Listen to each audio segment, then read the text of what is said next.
L'objectif du gouvernement est clair. Il veut détruire tout l'édifice de l'éducation nationale et donc détruire tout diplôme et toute qualification. Et pour cela, il veut vider leur substance les lycées professionnels en les transformant en centres d'apprentissage livrés au patronat. On pense justement que nos élèves auront beaucoup plus de périodes en entreprise. Et donc du coup pour nous ce qui ne convient pas du tout, nos élèves, on a une certaine partie qui a besoin encore d'être à l'école. Et donc du coup qui ont besoin d'enseignants, qui sont pédagogues et qui peuvent prendre du temps avec eux. Donc là on a une intersyndicale très large dans les lycées professionnels. Au vu de l'enjeu, des enjeux et de la portée de la réforme qui est en cours. Puisque là c'est vraiment une refonte complète du système et qui ne va pas dans le sens d'une démocratisation de l'école.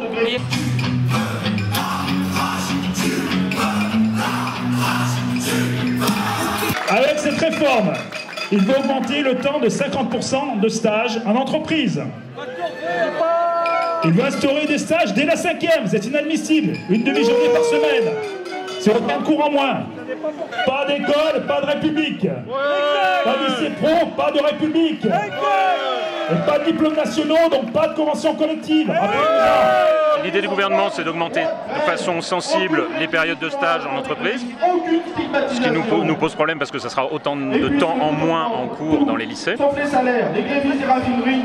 et donc autant de temps en moins pour participer à tous les projets que l'on peut mener dans ces lycées, sur le plan culturel, sur le plan sportif, etc. Et c'est aussi une remise en cause à terme des diplômes, puisqu'on a l'idée y compris, ils vont jusqu'à évoquer l'idée de faire des référentiels au niveau local et plus au niveau national. Ça a quoi comme conséquence pour qu'on comprenne? Alors ça a comme conséquence que les enseignements ne seront plus les mêmes d'un lycée à l'autre, d'une classe à l'autre, d'une région à l'autre, d'un lycée à l'autre tout simplement.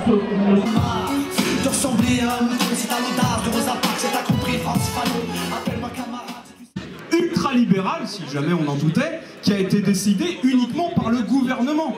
Il n'y a pas de négociation, il n'y a pas de dialogue social, il n'y a pas d'aspect technique, il n'y a pas de volonté d'amélioration. C'est une réforme strictement politique. Et cette réforme politique, elle est d'une régression sociale telle qu'on n'en a pas connue depuis des décennies. On va le dire très clairement, l'objectif c'est d'envoyer des gamins à partir de 15 ans, la moitié du temps, alors qu'ils sont sous statut scolaire, à l'usine. On veut envoyer des gosses à l'usine pour servir de main-d'œuvre. C'est ça l'objectif de la réforme. Il n'y a pas de doute. Il n'y a pas de doute là-dessus. Il n'y a pas d'objectif. L'objectif, c'est de remplir les chantiers dans le BTP. C'est de remplir à l'usine. C'est ça l'objectif, en fait. Il n'y en a pas d'autre. Il n'y a pas d'amélioration, il n'y a pas quoi que ce soit. C'est d'envoyer les gamins à l'usine. On revient au 19e siècle en fait. On revient avant quoi que ce soit. On revient avant le programme du Conseil national de la Résistance. C'est une régression qui ne peut pas exister. Cette réforme ne peut pas être appliquée. On ne peut pas la laisser faire. C'est absolument impossible. On ne peut pas être fonctionnaire d'État d'un service public et être enseignant et faire de temps en temps des cours de français, de maths, d'espagnol ou de ce qu'on veut, pendant qu'à côté, le reste du temps, nos élèves sont corvéables à merci chez les patrons. Suppression de postes dans tous nos lycées et puis du coup l'intégration de l'apprentissage dans nos formations, donc qui ne nous convient pas du tout. Parce que chaque élève du coup doit avoir un parcours bien particulier, personnalisé. Les jeunes dans la galère, les vieux dans la misère, la vie précaire de cette société-là, on va pas tous. Donc on est les lycéens du lycée Monge. Ce matin on a tenté un blocus pour différentes raisons, non seulement la réforme pour les pros, mais aussi pour l'inaction climatique, pour le filtrage Parcoursup qui sacrifie notre jeunesse après le Covid. On a été complètement abandonnés, les files alimentaires s'agrandissent de jour en jour. On a lutté pour les salaires des profs, pour les moyens pour l'éducation nationale qui maintenant se rapprochent de plus en plus de seulement les intérêts de la dette. Et je trouve ça franchement aberrant que le budget de l'éducation nationale qui forme les citoyens de ce pays soit à la même hauteur que la dette, les intérêts de la dette. L'avenir, c'est vous.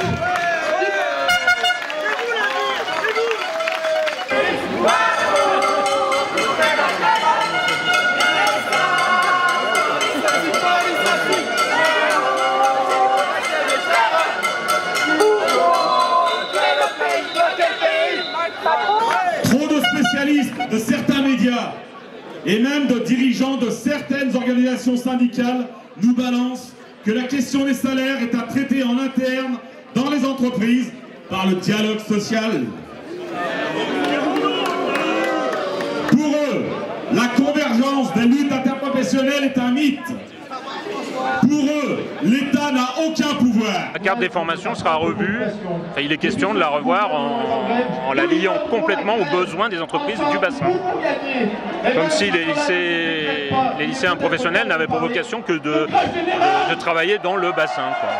La question de la grève générale. Seule la grève générale nous permettra d'avancer et de faire qu'enfin nos conditions de travail s'améliorent, nos conditions d'existence s'améliorent. Le combat, il n'y a qu'une solution, c'est la construction d'un rapport de force. On est bien d'accord que c'est pas une journée qui va changer quoi que ce soit. Donc ok, on n'est pas des millions ici. Mais pour les infos qu'on en a pour l'instant, ce qui est en train de se passer ici à Chambéry, ça se passe dans tous les départements de France.